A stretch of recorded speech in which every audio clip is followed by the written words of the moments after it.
Episode की शुरुआत वहीं से होती है जहां हमने पिछली बार देखा था, जहां पर एल्डर मोतियान वहां पे आ जाती है। फिर चुआन उनके पास भागते भागते जाती है और बोलती है, एल्डर ये लड़का मुझे बहुत सस्पिशियस लग रहा है। ये बात सुनकर एल्डर अपनी पावर यूज करने लग जाती है, जिसके कारण वहाँ का एनवायरनमेंट पूरी तरह से चेंज हो जाता है।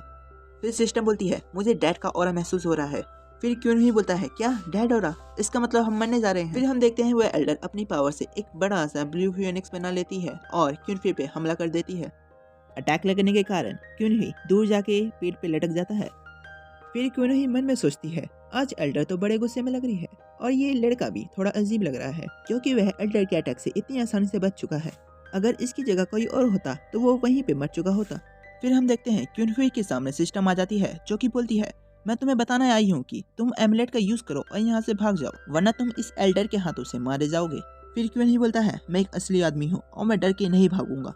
फिर क्यों नहीं जैसे ही एल्डर मोतियान की तरफ देखता है, वह अपना अटैक करने ही जा रही होती है, जिसे देखकर क्यों नहीं डर जाता है और एमुलेट का यूज करके वहां से गायब हो जाता है।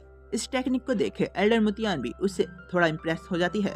फिर वह अपने भी ब्लू फिनिक्स को वहां से गायब कर लेती है। फिर एल्डर क्यों नहीं से पूछती है, क्या तुम उसे जानती हो? फिर क्यों नहीं बोलती है, नहीं मास्टर, मैं तो उसे यहीं पे मिली थी और वो मुझे परेशान कर रहा था, लेकिन उसने मुझे बताया था कि वह एक गॉबलर है और उसने ली युआन को भी हरा दिया था। फिर एल्डर बोलती है, उस लड़के में कुछ तो बात है। फिर वह सब वहाँ से चले जाते हैं। कुछ देर तक ट्रैवल करने के बाद वह जियानजून सेक्ट पहुँच जाते हैं। फिर हमें सेक्ट के अंदर का सीन दिखाया जाता है, जहाँ पर एक आदमी बोलता है, मास्टर मुझे नहीं पता क्यों बीस्ट किंग कई बार पागल हो चुका है और लगातार हम पर हमला किए जा रहा है। यह मामला काफी इम्पोर्टेंट है, इसलिए हमें इस पे जल्दी से जल्दी विचार करना होगा। अगर इसे समय पर संभाला नहीं गया तो मुझे डर है कि हमारा सेक्ट मुश्किल में पड़ सकता है। फिर हमें उस सेक्ट के मास्टर का नाम बताया जाता है, जो कि चू लीटियान होता है, जो कि अर्थ रिलम के आखिरी स्टेज पे होता है। फिर हम देखते हैं वहाँ का गेट खुलता है और चूअन वहाँ से भागते भागते आती है। फिर बोलती है, फादर मैं वापस आ गई। फिर उसका फादर बोलता है, मुझे खुशी है कि तुम सही सलामत वापस आ चुकी हो। फिर एल्डर मोतियान बोलती है, मास्टर चू मैंने अभी आपकी बातों को सुना, क्यों ना हम बाकी सेक्ट के लोगों को इकट्ठा करें और उस बीस्ट को फिर से नए फॉर्मेशन में कैद करें। फिर मास्टर चू बोलता है, ये अच्छा आइडिया है। फिर लियुआन बोलता है, मास्टर चू मेरे पिता लिजुआन सेक्ट के मास्टर हैं और हम इमोरल अलायंस के एक मेंबर हैं, और आपका मन करे या ना करे आपकी जिम्मेदारी होती है कि दूसरे सेक्ट के मेंबर को अपने सेक्ट के अंदर प्रोटेक्ट करना चाहिए। फिर मास्टर चू बोलता है, यंग मास्टर लिजुआन तुम्हारा मतलब क्या है? फिर लियुआन बोलता है, आपके टेरिटरी के अंदर किसी आदमी ने मुझ पर हमला किया और मुझे शक है कि इन सब के पीछे आपका हाथ हो सकता है, इसलिए मुझे इस पर पूरी एक्सप्लेनेशन चाहिए। फिर मास्टर चू बोलता है, यंग मास्टर लियुआन हमारे सेक्ट का इस हादसे में कोई हाथ नहीं है। फिर लियुआन बोलता है, ठीक है मैं आपको अपनी बात साबित करने का कुछ समय दे रहा हूँ और मैं अभी के लिए वापस अपने सेक्ट में जा रहा हूँ। फिर हमारा सीन चेंज होता है और हमें जीवान रिवर दिखाया जाता है, जहाँ पर क्यों नहीं बोलता है, ये एमलेट तो बहुत ही अच्छी चीज है। फिर सिस्टम से आवाज आती है, तेरे जैसे नौसिखियों को टिप्स पढ़ने की जरूरत है। फिर हम देखते हैं क्यों नहीं सिस्टम के अंदर एक न्यू डायमेंशन के अंदर पहुंच जाता है।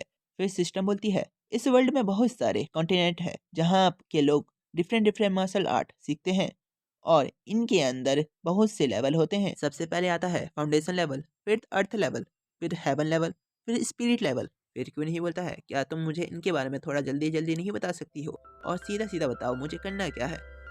फिर सिस्टम बोलती है, सिस्टम को अपग्रेड करने के लिए तुम्हें डिफरेंट डिफरेंट टास्क को कंप्लीट करना होगा और जितने ज्यादा तुम टास्क पूरा करोगे उतना ही ज्यादा तुम्हें पॉइंट मिलेगा, जिसकी मदद से तुम अलग अलग तरह के वेपन खरीद सकते हो। इन्हीं की मदद से तुम आसानी से लेवल अप कर सकते हो और एक ही दिन में तेजी से पावरफुल बन सकते हो। अब तुम किसका वेट कर रहे हो? जल्दी से जाओ और डिफरेंट डिफरेंट टास्क को जल्दी से जल्दी पूरा करो।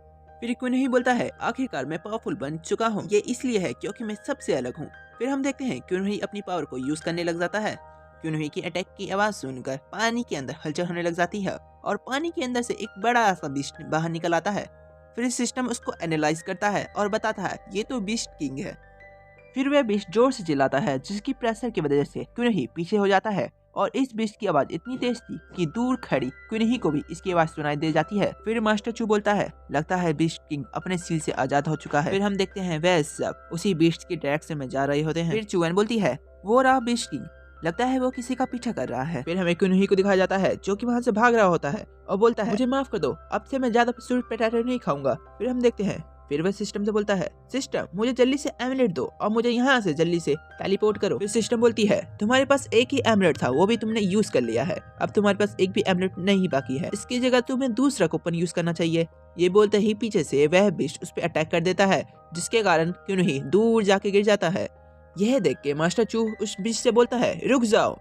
फिर हमें दिखाया जाता है मास्टर चू की ये बात बोलने से पहले ही वह बिस्ट क्विनही को अपने पैर के नीचे दबा देता है, जिसके कारण बाकी लोग सोचते हैं कि क्यों नहीं उस बिस्ट के कारण मारा गया। फिर हमें दिखाया जाता है कि उस बिस्ट के पैरों के नीचे से अचानक से रोशनी निकलने लग जाती है, जिसके कारण क्यों नहीं हवा में ऊपर उठने लग जाता है। फिर हमें पता चलता है कि क्यों नहीं इन्हें दूसरे कूपन का यूज कर लिया होता है, जिसकी वजह से उसकी पावर बहुत ज्यादा बढ़ गई होती है। फिर वह बिस्ट के चारों तरफ एक बैरियर लगा देता है।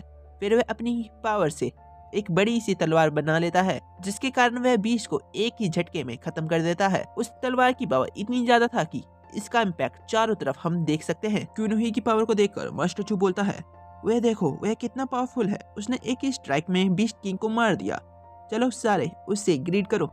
फिर सभी इसको ग्रीड करते हैं और इसी के साथ हमारा ये एपिसोड खत्म होता है। अब मिलते हैं नेक्स्ट एपिसोड में।